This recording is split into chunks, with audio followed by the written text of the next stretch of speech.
years old, I say, what does that mean? You know? And him being 8 years old, he says, I don't know. So growing up, we just thought... Whenever I was a freshman in 2015, I wanted to do stand-up comedy, but there wasn't really too much that you could do in San Marcos. So I made up a fake club and printed off a bunch of, I think like 170 flyers. It's been running since 2015 now, so I guess, 2016, April 2016. So it's been running 2 years now. Whenever I started it, I didn't actually even know it was going to become like what it is now. I thought it was just going to be stand-up club, and so people get together, we do stand-up comedy, and we like practice on each other's jokes, and then we go out into like, do mics and shows and stuff. But whenever we had our first meeting, a bunch of people showed up and they were like, oh yeah, there's not an improv club on campus, there's not a sketch club on campus, and there's not a stand-up. And I was like, oh, we can make all of it. And so we switched it from stand-up club to comedy association, so we could do like all three big like things together at the same time. And so that was on the first meeting. From there on, we had a bunch of open mics, and we would write sketches and improv, but we never really did it. And so this, or actually I guess last year, I think it was last May, or maybe last March, I don't know. We did our first showcase. So then, now the club kind of works for showcases. We have a showcase every single month, and sketch has to make enough sketches for each showcase. The stand-ups have to become good enough for the showcase. Improv has, you know what I mean? And so, whenever it started, it was just going to be friends get together and write stand-up jokes, and now it's like this like machine that pumps out like quality like 3-hour-long comedy shows every month. And so it's really changed a bunch. It changed a lot more than I thought. How often do you guys meet? We meet. It depends on what you're into. Technically, we have 4 meetings a week if you want to go to all of them. I have to go to all of them, which is like a lot of scheduling. But we have our general meeting on Friday, which everybody goes to because we talk about announcements, that kind of stuff. And then from there, general is really the only one you kind of like have to go to.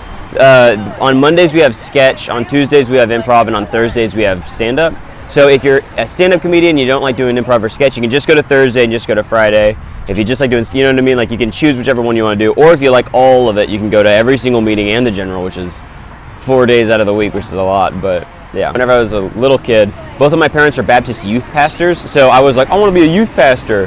And I don't think at the time I realized it, but that's pretty much what stand-up comedy is, aside from the religion thing, just getting in front of like a big crowd and like, I don't know, just like performing, I guess. And so I was in a bunch of plays in high school, and I was in an improv show, and I really had a lot of fun with that. And junior year, I was kind of worried because I didn't know what I was going to do whenever I graduated. And I worked as a scientific glass blower for a long time, so I thought, am I going to like make test tubes for the rest of my life? But then I heard John Mulaney's album New in Town, and I was like, whoa, that's incredible. I could do this, which is stupid now because John Mulaney's like, he's a king. But I listened something about John Mulaney specifically. I was like, man, that's like relatable enough that I think I might, like, I have to try. And so I decided I want to do stand-up comedy, and then whenever I came up here, I tried it out. I think technically we have like 70 members. We have about 30 like super active people, 30 people that like come to all of the meetings all the time, work on the showcases and stuff. We have like 30 of that. We have 70 people that are in the group chat or like in the email list and like get notified about everything. Sometimes they'll come in, sometimes they'll fade out. It's kind of like ambiguous. But yeah, I think about like 30 solid people, 70 total people. Do you have to be a Texas State student? No, we had a bunch of people that were the first year we started. I think we had 3 people that weren't on campus. They didn't have anything to do with it. One of them was a fry cook for Commons, but then like if they hear about the club, absolutely, we won't turn anybody away. Cool. That's really cool. Absolutely. We have a fun time. All right, well, we had our last showcase of the year last Friday.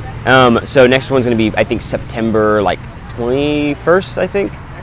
So yeah, it's going to be whenever next semester starts. If I joined your club, would I have to come up with my own script for stand-up? Or do you all collaborate? Okay. It depends on all 3 of the different facets. So improv, obviously, there's no real script there. It's like just goofing around with friends doing comedy on the go. Sketch, usually the way that we do it is we have sketch meetings where we'll pitch ideas. We'll be like, hey, I have an idea for a 4-minute long sketch where a lady goes on a first date with a mummy, and then we'll pitch ideas about how that sketch should go along, and then the person that came up with the idea will write the full sketch and we'll submit it. And then everybody will vote. Once we have I think 6 or 7 sketches total, we'll all vote on which 3 are going to go into the showcase. And then once we put it in, you can edit it a little bit. You can like refine it some more. But that's how sketch works. For stand-up, usually you write, if you have a premise and you're having trouble like coming up with how the joke's specifically going to go, or maybe you have the joke but you don't have the wording right, or maybe some beats or pauses or whatever. Stand-up writing, we all kind of sit in a room, and once you talk about the joke, everybody will kind of riff on it. We'll add like different punchlines and like kind of make jokes about that joke, so then ideas can kind of show up from there. And so that's how we do it.